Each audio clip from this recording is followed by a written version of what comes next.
বিসমিল্লাহির রহমানির রহিম। আসসালামু আলাইকুম। সবাইকে প্রীতি এবং শুভেচ্ছা জানিয়ে শুরু করছি আজকে একটি নতুন আলোচনা। আজকে আমি আলোচনা করব যে আমরা কোন কোন বৈশিষ্ট্য দেখে একটি ভালো গাভী নির্বাচন করব, এবং জাত হচ্ছে হলস্টাইন ফ্রিজিয়ান। আমাদের খামারে যদি আমরা ভালো গাভী নির্বাচন করতে চাই, তাহলে আমাদেরকে কিছু বৈশিষ্ট্য দেখে গাভী নির্বাচন করতে হবে এবং কিনে নিয়ে আসতে হবে। যদি ভালো গাভী নির্বাচন করতে না পারি, যদি ভালো গাভী যদি খামারে যদি আনতে না পারি, তাহলে কাঙ্ক্ষিত দুধ আমরা পাবো না। সেই বিবেচনায় আজকে আমি দেখাবো যে আমরা কি কি দেখে একটি গাভীকে নির্বাচন করব, যেটি থেকে আমরা কাঙ্ক্ষিত দুধ পাবো। দর্শক, আপনারা ভিডিওতে যে গাভীটি দেখতে পাচ্ছেন, এটি একটি আমাদের খামারের একটা ভালো জাতের গাভী আমরা বলতে পারি। কেন আমরা এটিকে ভালো জাতের গাভী বলবো? এই গাভীটি প্রথম বিয়ানের গাভী, এবং এই গাভী থেকে আমরা সর্বোচ্চ 22 লিটার পর্যন্ত দুধ পেয়েছি। আসলে আমরা গাভীটি নির্বাচন করার ক্ষেত্রে আমরা কী কী বিষয় বিবেচনা করেছিলাম দেখেন। একটি ভালো হলস্টাইন ফ্রিজিয়ান জাতের গাভীর লেজ খুব বড় হবে না। আমি আমার আগের বকনার নির্বাচনের ক্ষেত্রে আপনাদেরকে বলেছিলাম যে লেজ কখনোই হাঁটুর নিচে হবে না। আপনারা দেখতে পাচ্ছেন যে এই গাভীটির লেজ হাঁটুর উপরে, এবং গাভীর আকার আকৃতি অনেকটাই বড় হবে, কারণ হলস্টাইন ফ্রিজিয়ান জাতের গাভী সাধারণত বড় আকৃতির হয়ে থাকে। কারণ আপনাকে দেখতে হবে যে ছোট গাভী থেকে আপনি সবসময় বেশি দুধ পাবেন না, আপনাকে আকৃতিতে একটু বড় দেখে কিনতে হবে।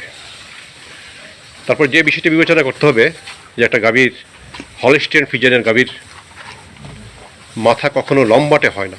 আমি আগেই বলেছি আপনাদেরকে বকনা নির্বাচনের ক্ষেত্রে আলোচনায়, সেখানে বলেছি যে মাথাটি হবে একটু ছোট সাইজের এবং একটু গোলাকৃতির মাথা হবে, লম্বাটি না।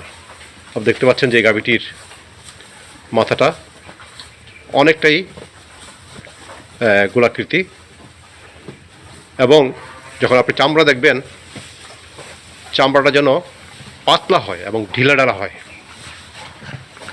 আর হলস্টাইন ফ্রিজিয়ান গাভীর চামড়া কখনোই খুব মোটা আকৃতির হবে না। আরেকটা বিষয় যেটা আপনার মাথায় রাখবেন, সেটা হচ্ছে যে একটি ভালো দুধ দেওয়ার গাভী কখনোই খুব বেশি স্বাস্থ্যবান হয় না। আমরা অনেক সময় দেখতে পাই যে গাভীর স্বাস্থ্য অনেক বেশি, দেখতে অনেকটা সারের মতো মনে হয়। মানে এই গাভীগুলো থেকে আপনি কখনোই খুব ভালো দুধ পাবেন না। তারপরে যে বিষয়টি আপনার দেখতে হবে সেটা হচ্ছে গাভীর উলান। একটি ভালো দুধ উৎপাদনকারী গাভীর উলান সবসময় বড় হবে, এটা বেশ বড় হবে। কারণ উলান বড় না হলে আপনার গাভীর দুধ কোত্থেকে আসবে? মানে একটি ভালো হলস্টাইন ফ্রিজিয়ান গাভীর উলান অনেক বড় আকৃতির হয়। যে গাভীগুলি 20 থেকে 25 লিটার দুধ দেয়, এগুলি আকৃতি অনেক বড় হয়ে থাকে। আপনি দেখতে পাচ্ছেন যে আমি দেখাচ্ছি যে উলানটা খুব কাছ থেকে, উলানটা বেশ বড় এবং পিছন দিক থেকে এটা বেরিয়ে আসছে। আপনার গাভীর বাটগুলি দেখতে হবে যেন একটা থেকে একটা বাটের দূরত্ব যেন মোটামুটি একটু ফাঁকা ফাঁকা হয়, এবং বাট চারটা যেন সুন্দরভাবে এবং স্কোয়ার আকৃতিতে থাকে।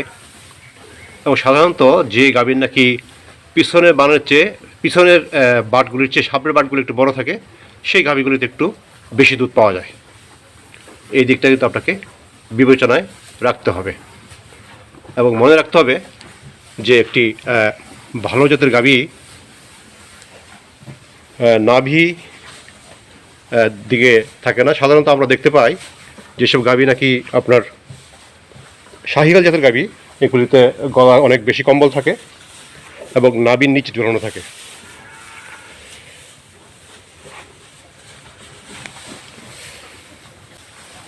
তবে একটা বিষয় দর্শক আপনারা মাথায় রাখবেন, যে যখন গাভী কিনতে যাবেন, যদি বাজার থেকে গাভী কিনেন, তাহলে আপনাকে এই আকৃতিগুলি ভালোভাবে অনুধাবন করতে হবে, কারণ আপনি হয়তো বাজারে গিয়ে গাভী দহন করে আনবেন, কারণ যারা নাকি বিক্রেতারা তারা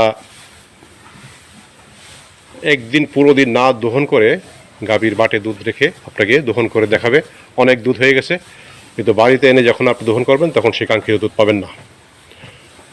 যদি বৈশিষ্ট্যগুলি যদি মিলে যায়, তারপর যদি আপনি গাভী কিনেন সেভাবে, তাহলে হয়তো আপনি কাঙ্ক্ষিত ফল পেতে পারেন। তো সর্বোপরি আবার আমি রিপিট করি, গাভী ক্রয় করার সময় এটা উচ্চতা দেখবেন, ভালো উচ্চতা হবে, লম্বার দিক দিয়েও বেশ ভালো হবে, লেজ ছোটো হবে, হাঁটুর উপরে থাকবে, উলান বড় হবে, মাথার আকৃতি হবে মোটামুটি বলা যায় গোলাকার, ছোট মাথা, কান ছোট এবং চামড়ার ঢিলেঢালা। এইসব বিবেচনা করে যদি আপনি গাভী কিনেন, আশা করি যে আপনি কাঙ্ক্ষিত দুধ গাভী থেকে পাবেন। তো আশা করছি আপনাদের ভিডিওটি উপকারে লাগবে। আপনাদের সবাইকে ধন্যবাদ জানিয়ে এখানে শেষ করছি। আল্লাহ হাফেজ।